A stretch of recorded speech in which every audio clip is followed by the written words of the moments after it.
Udah bertahun-tahun lamanya aku jadi gamers, tapi baru belakangan ini aku ngerasain yang namanya HP gaming. Ini iQOO 15R, ini nggak disponsorin by the way, dan aku udah mencoba gimana rasanya main game di HP ini, dan ternyata beberapa game khususnya premium atau yang portingan dari PC itu aku rasain lebih enak nih dimainin di HP ini. Jadi menurutku sih sayang banget ya punya HP gaming tapi cuma dipakai buat main Mobile Legends, FF, Hawkmock, PUBG, ya gitu-gitu aja. Ya nggak salah sih mainin game kompe tadi, tapi gaming di HP itu tuh nggak melulu online kompetitif doang loh. Jadi di video kali ini aku bakal nyeritain game-game apa aja yang aku pilih buat dimainin di HP ketimbang habitat asliku ya, di konsol atau PC. Habis itu bakal ceritain pengalamanku gimana rasanya main game pakai HP ini, iQOO R15 yang sekali lagi tidak disponsori ini. Jadi aku bakal cerita seapa adanya mungkin, dan ini juga pertama kali nih aku bikin konten ngomongin gaming di mobile kayak gini. Sebelumnya kan kalau enggak ya handheld konsol, kalau enggak ya PC atau laptop gitu ya kan. Jadi langsung aja kita bedah gaming di HP ini bareng-bareng. Oke, kayak yang aku bilang di awal tadi, kalau sebenarnya aku tuh bukan murni mobile gamers ya. Alias platform utamaku buat main game ya tetap aja di PC atau di konsol.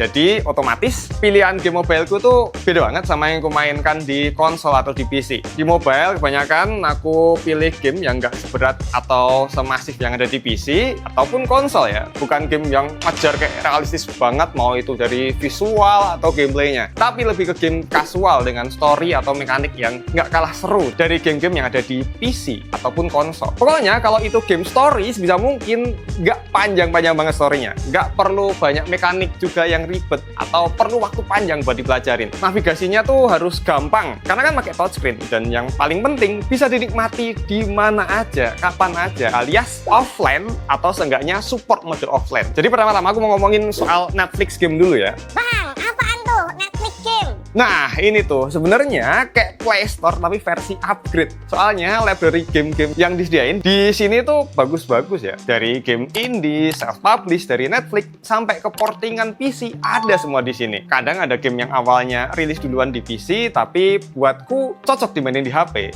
Nongol di Netflix game. Salah satunya adalah Spiritfarer. Game yang dari premis ceritanya aja ini udah menarik banget. Yang besarnya adalah tentang kematian dan perpisahan di mana kita bakal berperan sebagai seorang pengantar roh atau Spiritfarer yang tugasnya merawat roh-roh, ngebangun hubungan, dan ngabulin permintaan terakhir mereka sampai akhirnya bisa mati dengan tenang menuju akhirat sana. Meskipun berpusat tentang kematian ya, cuma tema sedih ini bakal kerasa hangat banget dan menenangkan karena interaksi antara kita sebagai pengantar roh dan para jasad itu heartwarming banget. Dari mulai ngobrol, ngasih hadiah, masak makanan favorit roh, semua demi ningkatin hubungan satu sama lain. Terus sepanjang game kita bukannya diliatin visual yang sedih, kelam atau serem, tapi justru art-art yang ceria dan menenangkan. Ada juga game yang unik banget, judulnya Before Your Eyes. Game indie yang rilis tahun 2021 kemarin di PC dan akhirnya udah masuk ke mobile. Visualnya macam lukisan yang indah, vibes-nya dreamy, dan yang bikin unik cara memainkan game ini tuh pakai kedipan mata. Di luar Netflix game, sebenarnya Play Store juga nyimpen banyak banget game berkualitas. Jadi buat yang mikir kalau di Play Store itu isinya cuma game-game brand rot atau game iklan, coba deh sesekali explore tab premium, karena di sana tuh kamu bakal ketemu sama banyak game yang niat di Play Store. Sea of Stars baru aja masuk ke mobile. Game yang di tahun 2023 kemarin dapat banyak banget awards, termasuk menang Best Indie Games di Game Awards. Game ini terinspirasi dari JRPG retro tahun 90-an dan visualnya yang pixelated, 8-bit kamera top down sampai ke story-nya yang kerasa banget JRPG fantasinya. Dan ya ini game adalah salah satu yang aku tungguin banget buat masuk ke mobile. Udah aku tahan-tahan loh buat nggak main di versi PC atau konsol, karena ya aku yakin banget kalau mainin game RPG retro style kayak gini tuh paling nikmat ya di HP, di mobile yang ringkes. Apalagi dia visualnya pixelated ya, yang mana kelihatan indah banget di layar yang compact kayak gini. Ngomongin game pixelated lain, yang ini salah satu favoritku. Sebenarnya sebelum pakai HP ini pun aku udah sempat nyoba sebentar main, dan baru kesampaian bener-bener mainnya kemarin ini nih. TMNT Shredder Revenge. Ini game yang cukup spesial buatku. Cerita dikit ya. Dulu waktu masih bocil, masih segini nih, aku demen banget main game kura-kura ninja di NES. Judulnya kalau nggak salah TMNT 2. Nah, Shredder Revenge ini rasanya bener-bener kayak TMNT klasik yang dulu ku mainin ini. Pixelated, side-scrolling beat 'em up. Soundtracknya retro abis dan di-upgrade jadi kayak game modern. Mulai dari gerakannya yang lebih fluid, efek-efek ulti yang makin enak dilihat, bahkan sekarang ada opsi multiplayernya sampai 6 orang. Meskipun ini game action, tapi buat kontrolnya masih nyaman banget. Nggak perlu tekan banyak tombol, sekedar mashing satu button udah bisa nge-combo dan tap satu tombol doang buat ulti. Pokoknya buat kamu yang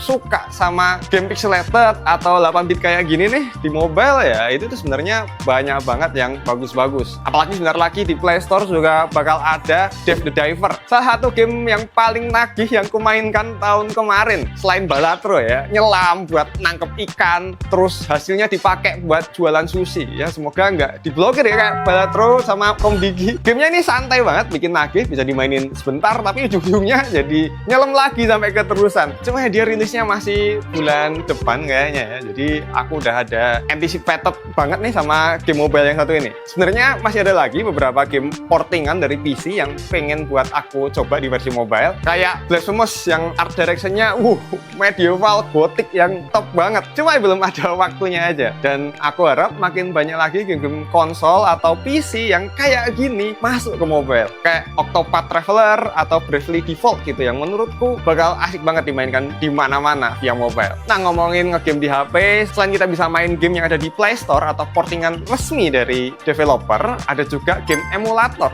alias main game dari konsol atau platform lain macam PS2, GameCube, GBA, dan lain-lain. Tapi belakangan ini muncul sebuah emulator yang cukup menggegerkan jagat pergamingan, yaitu emulator PC alias Winlator, yang beberapa tahun lalu itu masih kurang buat diandelin buat running game PC. Tapi sekarang perkembangan emulator PC di HP itu udah pesat banget. Udah banyak game PC yang berhasil jalan lancar dan pilihan emulatornya itu makin banyak pula. Dan yang paling menarik namanya Game Hub, emulator PC yang UI-nya udah niat banget dan bisa buat jalanin game-game yang ada di PC. Tapi juga tergantung sama SoC yang dipakai sama HP kamu. Kalau di iQOO R15 ini yang kupakai di sini, SoC-nya Snapdragon 8 Gen 5, yang mana udah masuk ke dalam jajaran top SoC terkencang buat saat ini. Jadi seharusnya HP ini udah cukup meyakinkan ya buat bisa nge-launch game-game PC di emulator Game Hub ini. Dan bener banget nih, ternyata dia bisa. Nah, balik lagi ke Game Hub. Menariknya dari emulator ini tuh bisa ke-link di Steam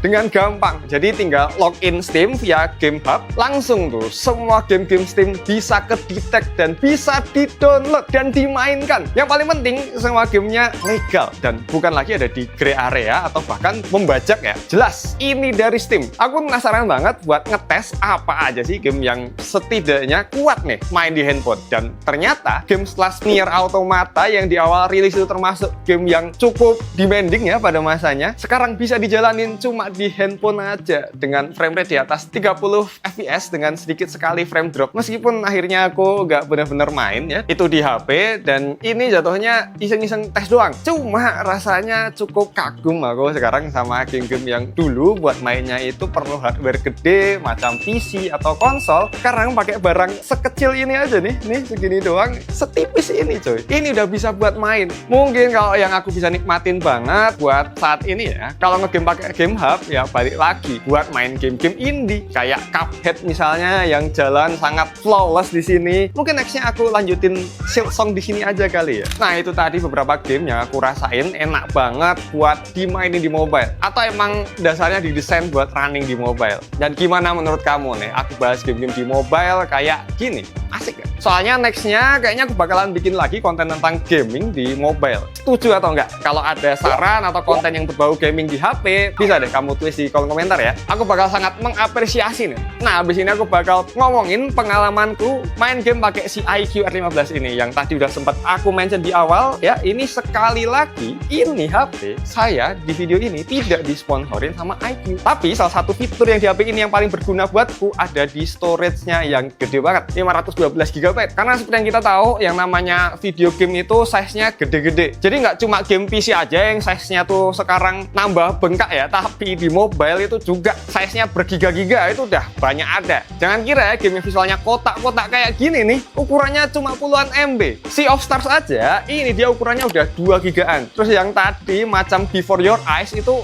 1 giga lebih. Belum kehitung game-game emulator tadi. Jadi buat orang yang hobi koleksi game ya, nyetok banyak game atau mungkin para pemain game live service yang tiap update bakal tambah bengkak size-nya, storage gede kayak gini tuh bakal berguna banget. Nah, kalau ngomongin soal HP gaming, tentu yang paling ditonjolkan tuh adalah dari dapur pacunya alias performanya. Dan ya, secara spek ini bisa dibilang ganas ya. SoC-nya Snapdragon 8 Gen 5 yang kalau di Antutu benchmark itu dapat poin 3 jutaan lebih. Yang ini termasuk salah satu performa paling tinggi buat HP gaming per April tahun 2026. Apalagi di HP ini ada gaming modenya yang biasanya udah otomatis nyala tuh waktu nge-launch game. Pas mode ini nyala, klaimnya dia bisa ningkatin frame rate, respons layar, dan juga cooling sistemnya. Tapi jujur-jujuran aja ya, aku sih sebenarnya belum ngerasain banget sih gimana gaharnya atau performa maksimalnya dari ini HP. Soalnya game yang kumainkan kan di sini sebenarnya nggak begitu berat-berat banget ya, alias kebanyakan ya game kasual. Cuma setelah iseng-iseng ngetes main game PC dan secara mengejutkan bisa ya running secara lancar di sini, ini bikin aku yakin sih kalau ini HP bisa buat ngelibas semua game yang ada di Play Store dengan sangat mudah. Terus enaknya main di HP ini ya, layarnya udah AMOLED, jadi gambar yang ditampilin itu kualitasnya udah kerasa premium banget. Apalagi buat ngegame ini bakal kerasa puas. Warnanya mantep banget, kontrasnya oke, layarnya tajam. Pokoknya buat yang suka layar gonjreng dan eye porn nih, ini HP pas banget. Pas balik di Switch 2 yang masih LCD itu kerasa banget downgrade buat kualitas layarnya. Jadi kapan nih Nintendo mau rilis Switch 2 OLED kapan nih? Nah, yang bikin ngegame jadi kurang nyaman nih di sini kalau dia udah mulai panas tuh. Di belakang sini lumayan kerasa kalau suhunya meningkat. Ya namanya buat main game wajar ya kalau bakalan kerasa panas. Dan aku pun juga begitu suka masang-masang kayak fan eksternal gitu, kayak ngeribetin aja. Jadi ya udah ya, selagi nggak overheat mah aku masih oke-oke aja. Nah, poin atau keunggulan paling aku rasain nih pas pakai HP sebagai alat main game ini adalah dari mobilitasnya. Meskipun aku ada Switch 2 ya, terus kemarin juga sempat megang handheld PC macam Rojali, terus aku sempat main Legion Go 2 sama Steam Deck, cuman nih aku nggak selalu bawa itu alat kalau pergi-pergi, kan gede banget ya. Walaupun udah compact tuh, tapi gede banget. Contoh kayak makan siang gitu, rasanya kan bawa handheld PC itu bener-bener kayak makan tempat banget tuh. Udah gitu berat juga. Sementara kalau HP kemana-mana tuh kita bawa itu enak banget. Dan udah jadi benda penting juga nih buat ngechat, buat buka IG. Jadi nggak bakal kelupaan ini barang. Jadi ya kemungkinan bawa HP kemana-mana itu jauh lebih gede ya ketimbang bawa handheld konsol atau handheld PC yang biasanya aku pakai kalau lagi perjalanan jauh aja, kayak main di kereta atau di bis gitu. Otomatis buat masalah mobilitas, HP ini masih jadi juaranya. Bener-bener on the go. Tinggal masuk kantong, bisa dibawa kemana-mana. Jadi aku rekomendasiin banget nih si iQ15R ini. Kalau kamu beli, link produknya udah aku taruh di sini nih. Dan ini nggak disponsori, cuma aku coba affiliate aja ya. Terakhir ini aku mau sedikit curhat aja. Sebenarnya sebelum ada ini HP gaming, aku tuh kebiasaan banget kalau semisal lagi nunggu sesuatu di luar atau lagi istirahat bentar, tangan kan udah auto buka medsos ya, alias langsung doom scroll gitu. Nge-scroll terus aja. Dapat info, lihat meme, lihat postingan temen, lama-lama kerasa capek juga. Informasi numpuk, mood kadang-kadang turun gara-gara lihat berita atau postingan yang nggak enak, apalagi di era politik seperti sekarang ya. Dan setelah ngestok game di HP, sekarang waktu luang sebentarku ini yang dulunya sering loh dibuat doom scrolling, sekarang bisa nyamatin buat main game meskipun waktunya nggak banyak ya. Nggak tahu juga sih ini hal positif atau negatif, cuma yang aku rasain sih sebenarnya jadi lebih fokus aja, lebih ada tujuan dan kadang malah bikin relax ketimbang cuma scrolling doang ya. Overall pengalaman ngegame pakai HP iQ15R ini kerasa menyenangkan banget. Hadirnya layar AMOLED yang cakep, storage gede, sampai ke performa ganas dari Snapdragon 8 Gen 5 itu mantap banget lah. Tapi poin paling berharga buatku bukan cuma soal teknisnya, tapi juga soal mobilitas. Fakta bahwa aku sekarang bisa nih ngerasain pengalaman main Sea of Stars, Cuphead atau bahkan Nier Automata sambil nunggu atau di sela-sela istirahat kantor tanpa kudu bawa handheld gede, itu adalah sebuah poin yang sangat besar buatku. Apalagi line up game di mobile sekarang udah banyak yang kualitasnya setara sama kayak game yang ku mainkan di PC atau konsol ya. Nah, selain di HP, ini aku juga bahas rasanya main game di laptop. Ada di sini nih videonya, bisakah mengubah orang normal jadi gamer? Sama aku juga nyeritain pengalamanku pakai handheld PC, handheld konsol. Ada di sini. Jadi pilih salah satu atau tonton dua-duanya kalau kamu gamer sejati.